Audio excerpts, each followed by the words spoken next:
दिल्ली के विज्ञान भवन में प्रधानमंत्री नरेंद्र मोदी जैन आचार्य विद्यानंद मुनि महाराज जी के शताब्दी समारोह का उन्होंने उद्घाटन किया और शताब्दी समारोह स्मारक डाक टिकट और सिक्का भी जारी किया। कार्यक्रम में देश के विभिन्न हिस्सों से आए जैन मतावलंबियों ने हिस्सा लिया। शताब्दी समारोह उद्घाटन कार्यक्रम में जैन आचार्य प्रज्ञ सागर ने प्रधानमंत्री को धर्म चक्रवर्ती की उपाधि से विभूषित किया। उद्घाटन संबोधन में प्रधानमंत्री नरेंद्र मोदी ने कहा कि केंद्र सरकार न केवल विकास और विरासत के संरक्षण के लिए प्रतिबद्ध है, बल्कि भारतीय मूल्यों के आधार पर विकसित भारत के निर्माण के लिए कृत संकल्प है। समारोह में आए लोगों की राय जानी हमारे संवाददाता अश्विनी मिश्र ने। जैन आचार्य मुनिराज विद्यानंद जी के शताब्दी समारोह की औपचारिक शुरुआत प्रधानमंत्री नरेंद्र मोदी ने की। जैन दर्शन पूरी दुनिया में सत्य, अहिंसा, अपरिग्रह, अस्तेय और ब्रह्मचर्य की सीख देता है। प्रधानमंत्री नरेंद्र मोदी ने विकसित भारत के संकल्प को सार्थक करने की बात कही, तो यहाँ पर उपस्थित इस जैन समुदाय के लोगों से हमने बातचीत की। प्रधानमंत्री जी का संबोधन रहा। देश के साथ जो हमारे मूल्य हैं, चाहे वो सत्य अहिंसा के मूल्य हैं, वो वैश्विक स्तर पर स्थापित किए जा रहे हैं। मुनिराज के जो जीवन के व्यक्तित्व और कृतित्व रहा, किस तरीके से एक सबल सशक्त भारत के निर्माण की प्रेरणा मिलती है यहाँ पर, जिसमें गरिमामयी उपस्थिति हमारी जो मोदी जी की रही और उनका जो संबोधन रहा हमारे जैनियों के लिए वाकई में बहुत गौरवशाली की बात है।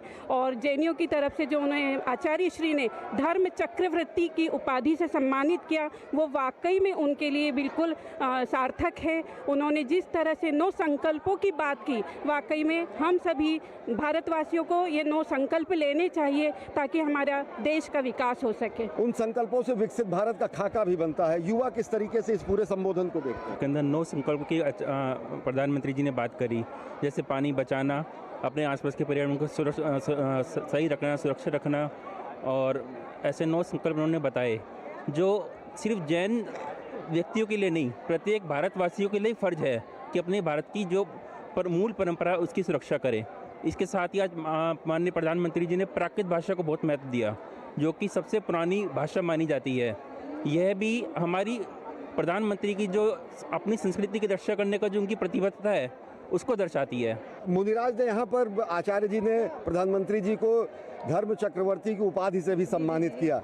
कितना लोगों को आह्लादित करने वाली बात है। ये हमारी बहुत सम्मान की बात है कि हमारे यशस्वी प्रधानमंत्री को यह उपाधि दी गई है जैन समाज की ओर से, क्योंकि इन्होंने हमारे अहिंसा धर्म को आगे बढ़ाने का काम किया है।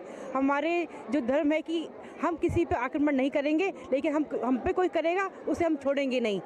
किस तरीके से राष्ट्र के सम्मान की रक्षा, माताओं बहनों के अभिमान की रक्षा, समाज के कल्याण और निर्माण की व्यवस्था प्रधानमंत्री जी द्वारा की जा रही है। मिशन सिंदूर के जरिए माननीय प्रधानमंत्री मोदी ने सबको ये संदेश दिया है कि अगर हमें कोई परेशान करेगा, छेड़ेगा, तो हम भी उनका जवाब देंगे।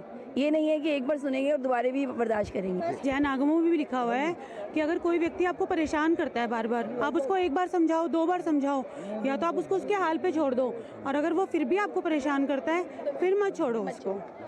तो देखें कि किस तरीके से यहाँ पर मुनिराज विद्यानंद जी के शताब्दी समारोहों की शुरुआत तो हुई ही है, साथ ही साथ प्रधानमंत्री नरेंद्र मोदी के संबोधन में विकसित भारत का खाका खींचा गया।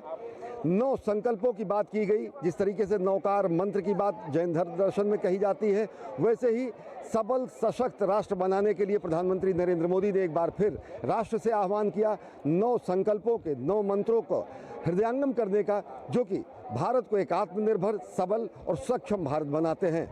कैमरा पर्सन सुनील राणा के साथ अश्विनी कुमार मिश्र, डीडी न्यूज़, नई दिल्ली।